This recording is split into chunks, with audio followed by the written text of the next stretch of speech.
tidak selamanya utuh. Nenek. Satu persatu bisa saja runtuh. Halo Sobat Kompas TV, saatnya update 3 berita terpopuler yang terjadi pada Selasa 2 Juni 2025.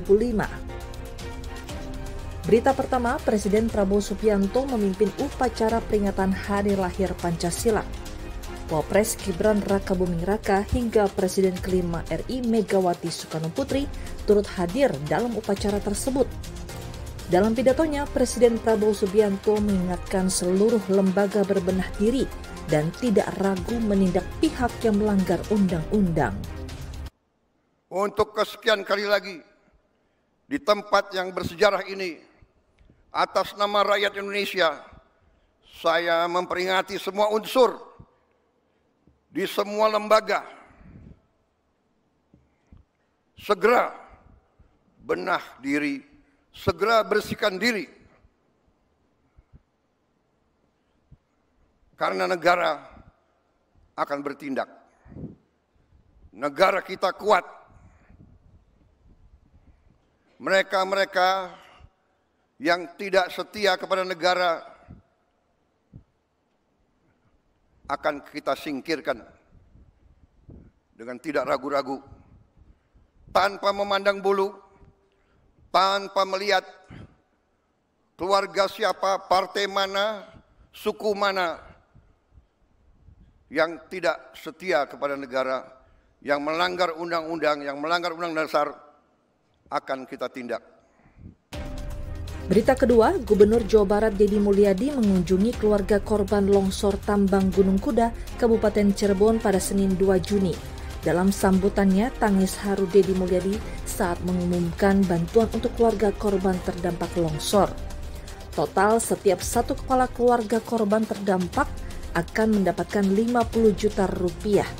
Adapun bantuan itu berasal dari pejabat lingkungan Pemprov Jabar, Kapolda Jabar, Basnas Jabar, hingga dari Deddy Mulyadi sendiri. Totalnya kalau uang tunainya kan 35 juta, ya dimungkinkan bisa 40 juta lah siang ini. Kalau saya sih tentuinlah 40 juta deh, ya insya Allah. Itu dari mana saja Pak? Sumbernya 1 dari Basnas, 2 dari BJB Peduli, yang ketiga dari para pejabat di lingkungan Pemprov Jabar, yang keempat dari saya pribadi. Ya. Dari kabupaten ada 5 juta. Dari kabupaten 5 juta, jadi 45 juta semuanya. Itu rinciannya dari mana aja Pak? Pak Kapolda juga ada. Rinciannya dari mana aja Pak? Ya udah tuh udah hampir 50 juta. Pak Kapolda sudah bantu, Bu Kapolres sudah bantu, Pak Bupati sudah bantu, Pemprov dan jajarannya bantu. Sudah. Ya totalnya 50 juta per kepala keluarga saya hitung. Ya. Berita ketiga, Menteri Keuangan Sri Mulyani mengumumkan 5 stimulus ekonomi dari Presiden Prabowo Subianto dalam rangka mendorong perekonomian nasional. 5 paket stimulus yang diumumkan Menteri Keuangan Sri Mulyani diantaranya terkait diskon transportasi, diskon tarif tol, tambahan bantuan sosial, bantuan subsidi upah, hingga perpanjangan diskon iuran jaminan kecelakaan kerja. Sebelumnya, diskon tarif listrik 50% masuk ke dalam rencana stimulus ekonomi. Namun Sri Mulyani menjelaskan ternyata untuk kebutuhan proses penganggarannya jauh lebih lambat. Mengapa diskon tarif listrik ini akhirnya tidak dilakukan? Terima kasih.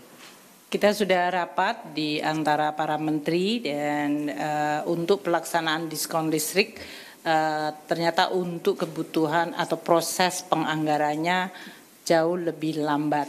Sehingga kalau kita tujuannya adalah Juni dan Juli, kita memutuskan tidak bisa dijalankan. Sehingga yang itu digantikan menjadi bantuan subsidi upah. Jadi kalau kita lihat waktu desain awal untuk subsidi upah itu masih ada pertanyaan mengenai target grupnya, karena waktu ini kan bantuan subsidi upah pernah dilakukan pada masa COVID.